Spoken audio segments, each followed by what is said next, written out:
right there. My name's Simon Lucas. I'm the editor of sound-advice.online. And at sound-advice.online, the overwhelming majority of our television reviews are written by John Archer. John's much too modest and self-effacing to say so himself, but you probably know as well as I do that John is one of the most respected voices around. He's also extremely busy, which means you'll never find him staring into a camera and discussing what it is he's found out about one particular television or another. No, he leaves that to me. I, for the purposes of this video, am John Archer's mouthpiece. And I'm going to have a quick overview of everything that he's done for 2025 at sound-advice.online in terms of the best televisions he's come across.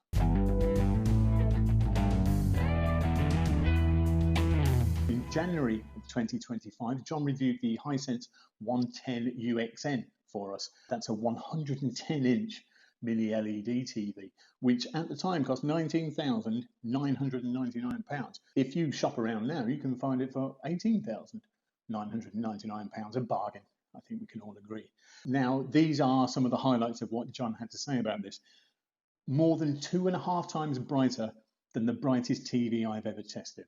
And he's tested a lot. So you've got an enormous television that's delivering an image the size of a projector, but with none of the drawbacks where brightness is concerned of projector technology. Life-size gaming is definitely my new jam. John will always find time to test the games console on their television, don't you worry about that. A game-changing TV in all sorts of ways. It's true, £20,000 or even £19,000 is a lot of money for a television, but it's a lot more affordable than anyone else's 110-inch television, believe you me.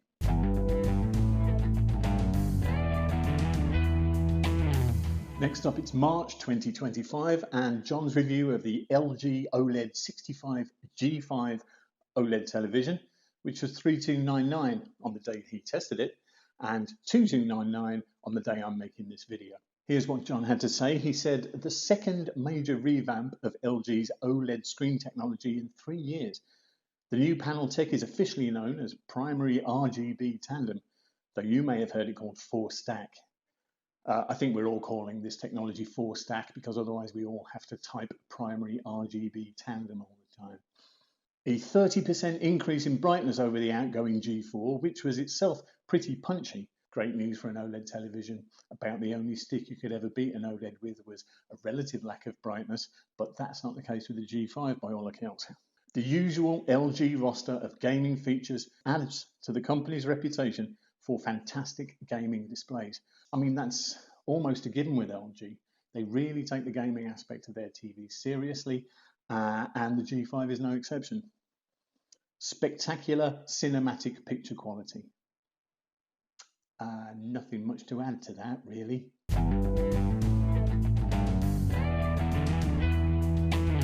We're into April 2025 now, and John has got his hands on the Sony Bravia 7, specifically the K55 XR70, that was $12.99 at the time, and if you search hard today, you might find for $11.99. It's a mid-range mini-LED, and yet John has to say that this is the best pound-for-pound TV of the current Sony crop. I mean, that's saying something, right? Sony are known mugs where this sort of thing is concerned. Premium picture quality for a mid-range price. One of the most convincing and accurate as the director intended TVs around. No notes, really. That's approaching a rave, isn't it? For a television that's so, relatively speaking, modestly priced.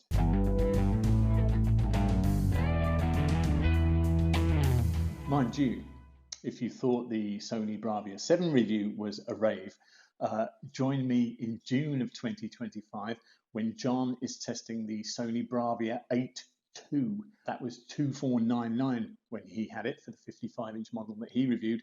It's $1,899 now if you shop around, and this is for a quantum dot OLED television. Levels of subtlety, accuracy, balance, and flat-out beauty that are pretty much the stuff of home cinema dreams.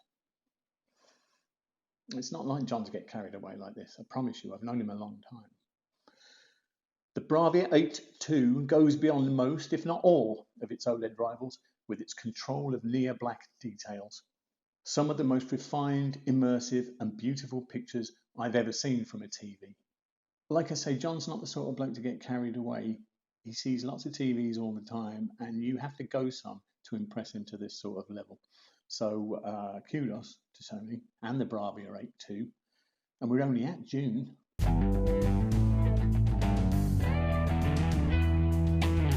By July 2025, John's got his hands on the Panasonic TV 65Z 95B 4-stack OLED. It was $2,999 in July. It's $2,199 now. If you've been paying attention to sound-advice.online, and if not, why not, then you'll know that our best of 2025 went to this television, the best television we saw all year. And as a consequence, some of these words, well, tuned by Hollywood with presets once more worked on by renowned Hollywood colorist Stefan Sonnenfeld, the results are nothing short of mesmerizing. And there are plenty of other words I could use here. Sensational, spectacular, amazing. The thesaurus is out. And in the process of bestowing the Sound Advice Best of 2025 badge on this TV, John said, it produces pictures so bright, so vibrant, so dynamic, and yet so fantastically controlled, nuanced and natural, that they're in the holy sweet Lord baby Jesus territory.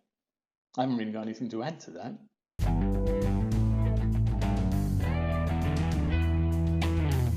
Also in July this year, John enjoyed the TCL 65C8K mini-LED TV. That was $15.99 at the time and is more like $11.99 these days. And it's fair to say he did enjoy it. TCL's most compelling TV so far is a strong start and a bold statement.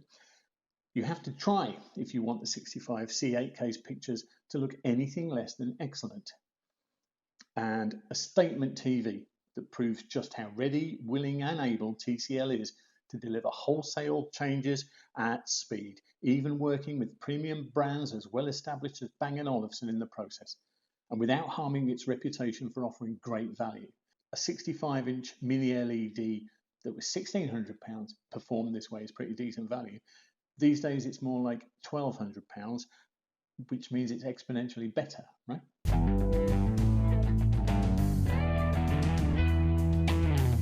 There was a third John Archer TV review in July of 2025, and it was the third Sony TV he tested for us during the course of the year.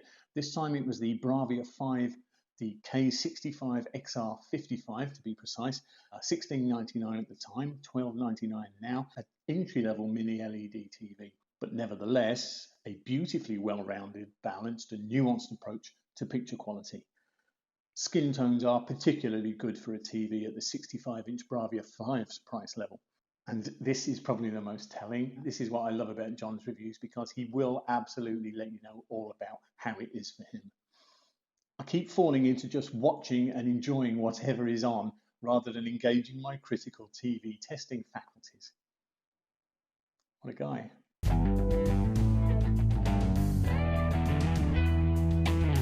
By August of 2025, John has got the Philips 65 OLED 760 on the premises. This is an OLED television that was $12.49 at the time and is now $10.99.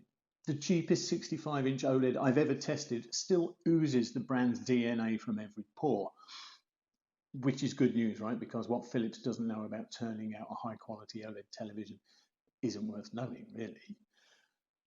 Pictures that look spectacularly 4K for such an incredibly affordable 65-inch OLED TV. Exactly how has Philips managed to sell a TV as big and talented as this for so little money? I mean, that's the question. Maybe Philips can answer that. John didn't have much of a clue. All he knew was that we all benefit.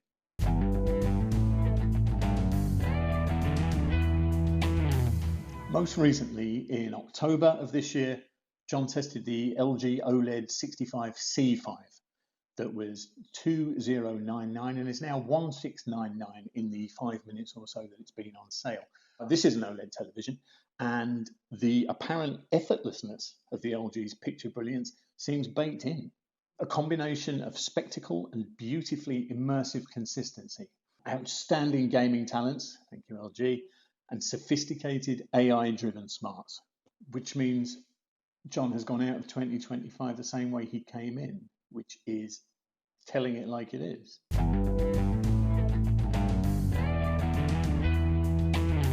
So what can we all take away from this? I think there are probably three main learnings, aren't there? First of all, it's that John Archer does sterling work, and he should not be interrupted from doing this work in order to sit here and go on and on about it. I can do that. Secondly, never buy a brand new TV when it's brand new. Every single one of these TVs is more affordable now than it was when it launched, some of them by quite a significant margin. And thirdly, if you want to know what's good in the world of TV, come to sound-advice.online and find out what John Archer has to say.